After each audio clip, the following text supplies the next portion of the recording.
am at Cadwell Park for Suzuki Live, and it's a really special day for me because I'm going to go and ride the bike that finished 8th at this year's Senior TT. Let's go and take a look at it.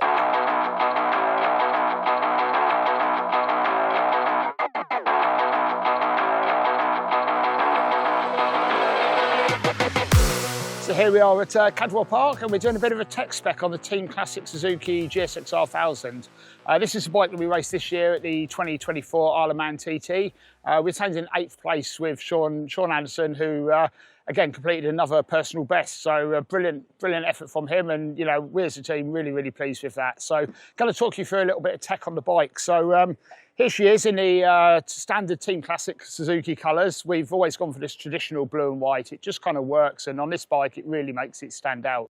Bodywork's made by King Carbon, and we modify it quite a bit for the TT because of the Sean's a very broad-shouldered, quite a big lad. So what we do is we have actually cut a segment out here, and we actually fiberglass a new section into the fairing here just to give it a bit of extra width. And this incorporating these little flick ups here, just take the pressure off Sean. And it was a really big change that actually helped him an awful lot on the TT this year.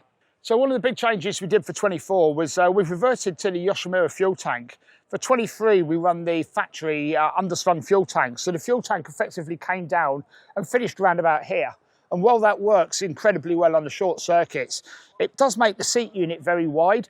And we really were trying to get more of a bias onto the front end of the bike this year. So we've managed to we've reverted to the Yoshimura fuel tank, which is a conventional fuel tank finishing here.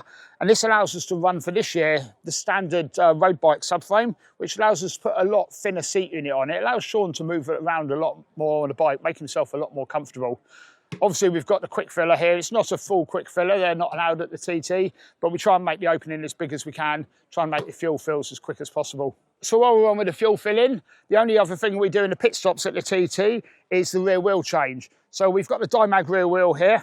It's not the quickest of setups, but we have 24 odd seconds that we're filling the bike with fuel to change the wheels. The factory setup on here, this is actually a Harris modified part. Enables us to change the wheels nice and quickly in the pit stop, so no real problems there. The engine is a full BSB spec engine, so it's given about 206 horsepower, which does make it a little bit down on some of our competitors out there. So a lot of our work on the bike has been to improve the throttle transition and to be able to make that power as usable as we can all of the time. So we run the obligatory Motec ECU and dashboard. This gives us full control over the drive-by-wire system on the bike, so we can really make sure that Sean's got all the power when he needs it, and the rest of the time we're trying to tame the power back to make the bike as drivable and as rideable as we can. So one unusual thing, and it works for us, is that we actually run the Dunlop rear here. So for the race, we run an MS2. This runs us 2 laps of the Isle of Man TT. So in a senior race, we'll do 2 wheel changes on that. So on the front here, we run the Metzler. So slightly unusual combination of running the Metzler and the Dunlop tyres, but it's something through testing that we found really worked, and it gives Sean a really good feel on the bike. As I said, one of the big things that we've done for this year is try and get more weight over the front of the bike. And we found this has really helped with stability. So we have the obligatory Öhlins FG forks here. We run them quite far through the yoke, along with the Öhlins RSP rear shock. Again, quite an increase in ride height for this year. And what it's done, it's really given us the mechanical support and grip that we were trying to achieve. Another interesting little point, the effort that these guys have to put in. You've probably noticed the dents in the link pipe here. We run the Arrow exhaust because it actually enables us to cut a section out of the belly pan over the factory Yoshimura one that we originally run. This enables us to run the ride heights on the bike where we want. But this dent here specifically has come from Sean's boot during the race. So he actually puts a huge amount of effort into it, and moving around on the bike and stuff, actually resulting in damage to the bike.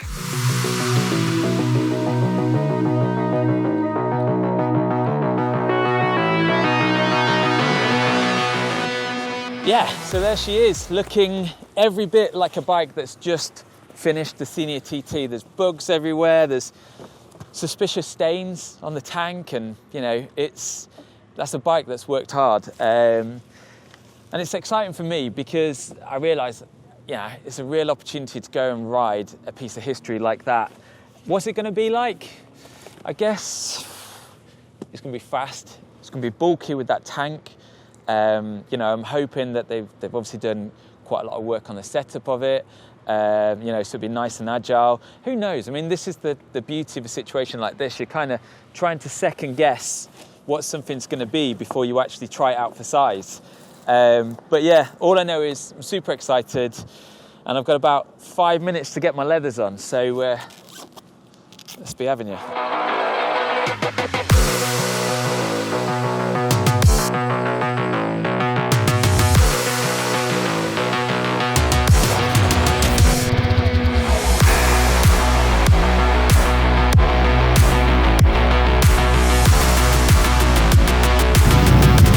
I'm actually really quite nervous. Nathan's just gone through the bike with me. We've just learned there's no wheelie control, no traction control, and a hell of a lot of power. But I have got a front brake, so I'm sure it'll be alright.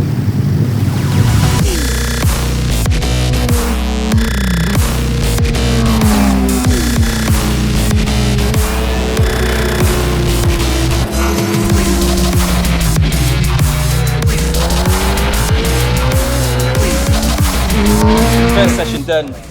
Absolutely buzzing. You created a beautiful monster here. Such a lovely bike. You know, the GSXR 1000 platform is fantastic anyway, but obviously to make the bike you've had to produce for the TT, you've done a lot of work to this machine, and it translates through. I was really surprised at just how agile it is. I saw this big tank at the start of the day and I thought, that's going to be a whopper. That's going to really burden how fast it turns or impact the stability in the corner or whatever. But that just wasn't the case. You were alluding to me as well, like you've worked on the motor to kind of make it usable, use the torque, and that's exactly how it felt. I mean, you know, a bike with no traction, no wheelie or whatever, you hardly need to go searching for that kind of tech anyway, because of the way you've got that power delivered. It's just beautiful. Correct. Yeah, no, and that's what we've been doing all the work on, really, is that you know, the nature of the TT, while obviously we are down on horsepower compared to some of the other marques, so our sort of philosophy of it has been to make a bike that we can really try and utilise every single horsepower we've got, and make a bike that's really, really nice and easy to ride, that is forgiving to ride, and while it turns well, it steers well. You know, we really need to try and just, as I said, accelerate its good packages, which is to make a really, really good package of a bike, rather than have something that's just gone chasing horsepower and is hard to ride. You know, the TT, as you're fully aware, is, you know, it's the most akin to riding on the roads in the UK, and you need a really nice, easy package to ride there, and that's what we've been striving for. Yeah, it feels beautiful. I can't wait to get back out on it. I didn't touch the front brake. I think and I think one of the main reasons is I don't want to tempt fate. You know, I'm coming over the mountain right now, and I'm thinking, don't do it. You know, like, I lean on electronics so much nowadays. They get you out of all kinds of trouble, but I want to be handing this bike back to you at the end of the day in one piece. So, no, absolutely. I mean, no, please do. I mean, it's the Race Torque's front rear brake. It uses the thumb in conjunction with the pedal rear brake. So, you know, again, we use it very much. Sean very much races it with using the foot brake into the corners, but then using the front rear brake as a really good balancing tool. So when you induce a little bit of wheelie, rather than having to roll the throttle at all, you know, we can just stroke the rear brake, and it's really, really controllable.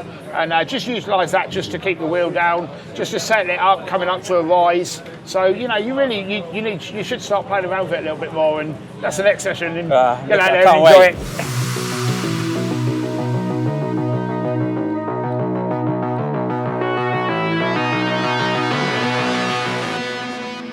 This is always my favourite part of the day, when you've had a great time on track and you're handing the bike back in one piece. Because if I'm honest, I was a little bit nervous about riding this thing around Cadwell Park. One, because the bike's so special.